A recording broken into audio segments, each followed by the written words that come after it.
Assalamualaikum warahmatullahi wabarakatuh. Baiklah, nama saya Tiara Sandi. Saya dari Prodi PGMI semester 5. Baiklah, di sini saya ingin menjelaskan tentang model pengembangan kurikulum. Baiklah, di sini saya terlebih dahulu akan menjelaskan apa itu pengertian model pengembangan kurikulum. Model adalah pola-pola penting yang berguna sebagai pedoman untuk melakukan suatu tindakan.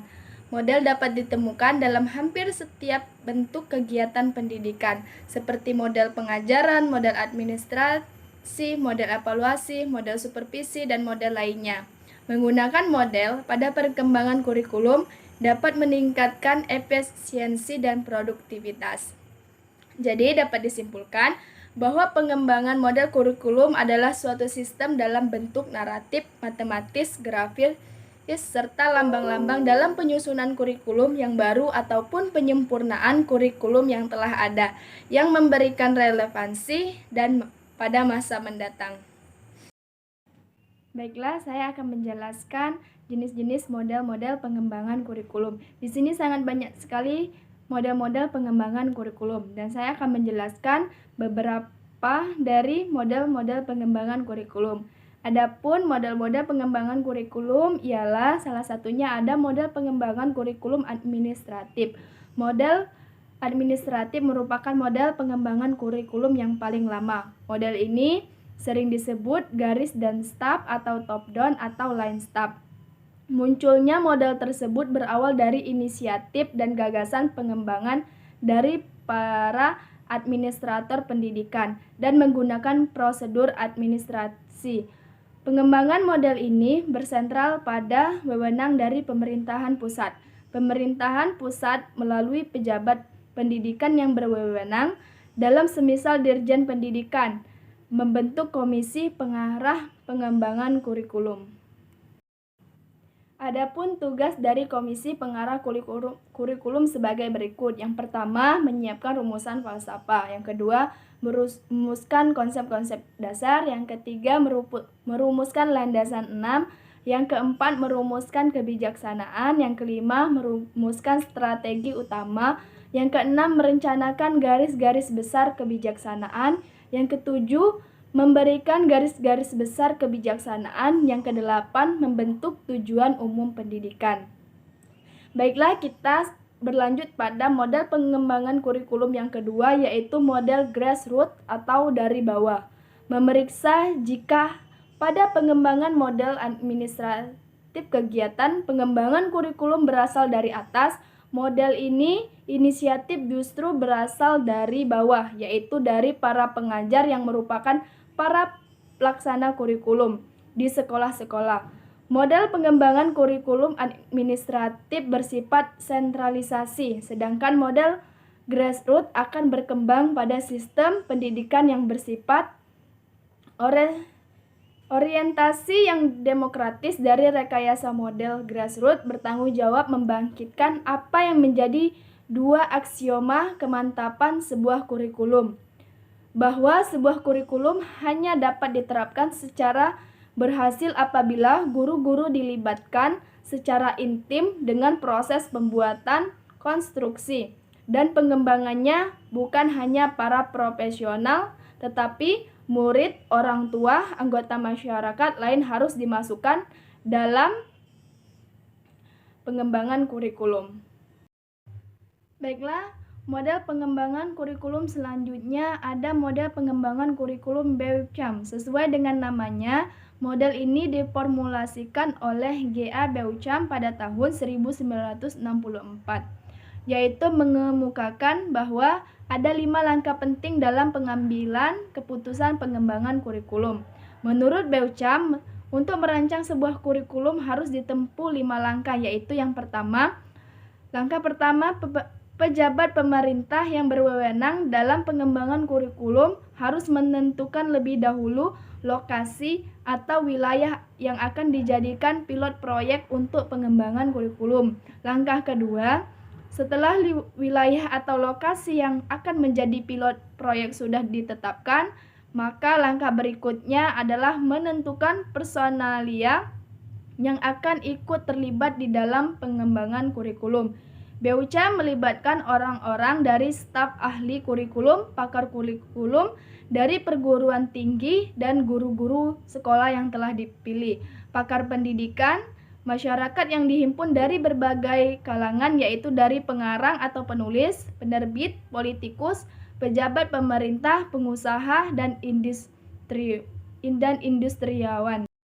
Baiklah, untuk langkah ketiga, bila personalia sudah disusun dengan baik, maka langkah berikutnya adalah pengorganisasian person-person tersebut dalam 5 tim yang terdiri dari yang pertama itu ada tim pengembangan kurikulum, yang kedua ada tim peneliti kurikulum yang sedang dipakai atau sedang dipergunakan, yang ketiga tim untuk mempelajari kemungkinan penyusunan kurikulum, yang keempat tim perumus untuk kriteria kurikulum yang akan disusun, dan yang kelima, tim penyusun dan penulis kurikulum baru.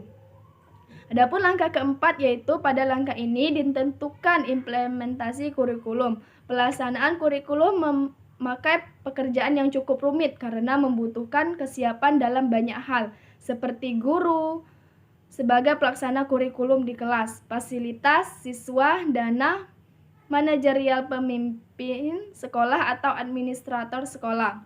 Untuk langkah terakhir atau langkah kelima, setelah semua kebutuhan untuk kepentingan pelaksanaan atau implementasi terpenuhi dan sudah dapat dilaksanakan, maka langkah berikutnya yang merupakan langkah terakhir dari pengembangan kurikulum model BUCAM.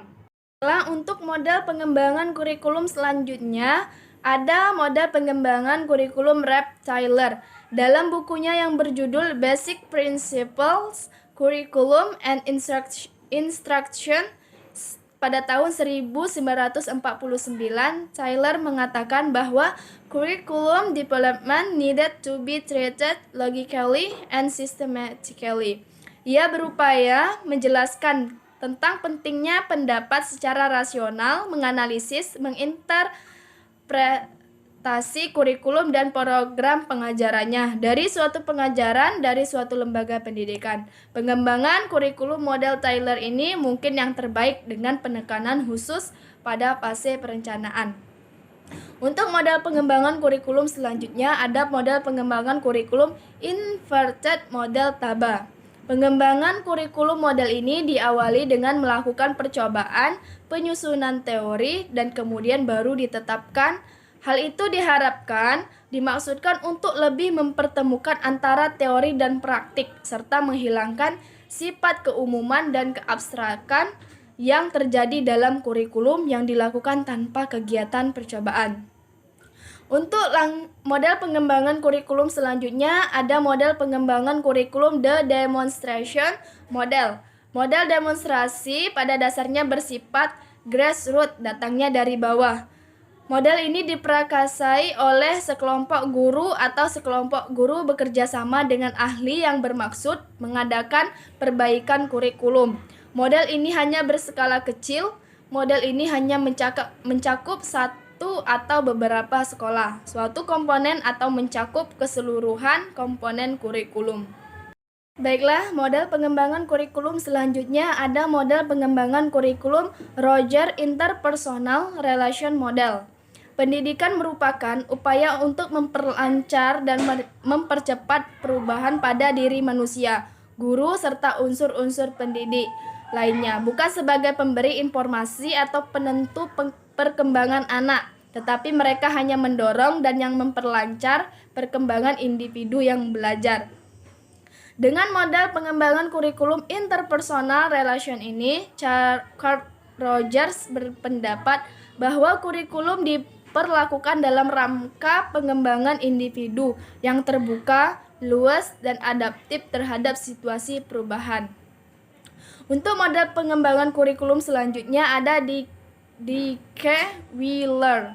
Pendekatan yang digunakan Wheeler dalam pengembangan kurikulum pada dasarnya memiliki bentuk rasional.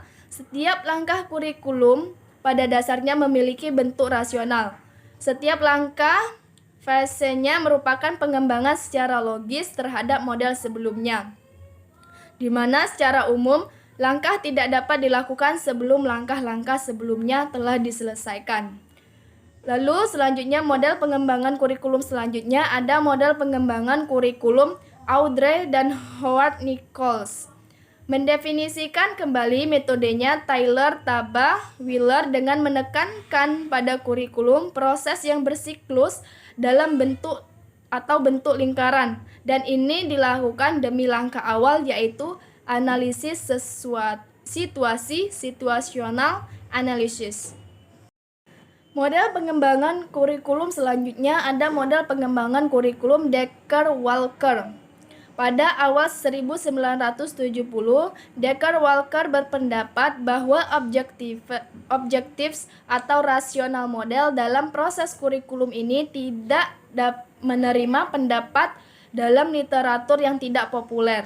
Walker pada tahun 1971 berpendapat bahwa pengembangan kurikulum tidak mengikuti pendekatan yang telah ditentukan dari urutan yang rasional dari elemen-elemen kurikulum ketika mereka mengembangkan kurikulum. Sehingga Skillback memberikan suatu model yang membuat pendidik dapat mengembangkan kurikulum secara tepat dan realistis. Dalam hal ini, Skillback mempertimbangkan model dynamic in nature. Model pengembangan kurikulum selanjutnya ada model pengembangan kurikulum Malcolm Skillback. Model dinamis atau interactive dynamic or interactive models menetapkan pengembangan kurikulum harus mendahulukan suatu elemen kurikulum dan memulainya dengan suatu dari urutan yang telah ditentukan dan diajukan oleh model rasional. Model pengembangan kurikulum selanjutnya ada The Systematic Action Research Model. Model kurikulum ini didasarkan pada asumsi bahwa perkembangan kurikulum merupakan perubahan sosial. Hal itu mencakup suatu proses yang melibatkan kepribadian orang tua, siswa, guru, struktur sistem sekolah, pola hubungan pribadi dan kelompok dari sekolah dan masyarakat. Baiklah, hanya itu yang dapat saya jelaskan dari materi tentang model pengembangan kurikulum.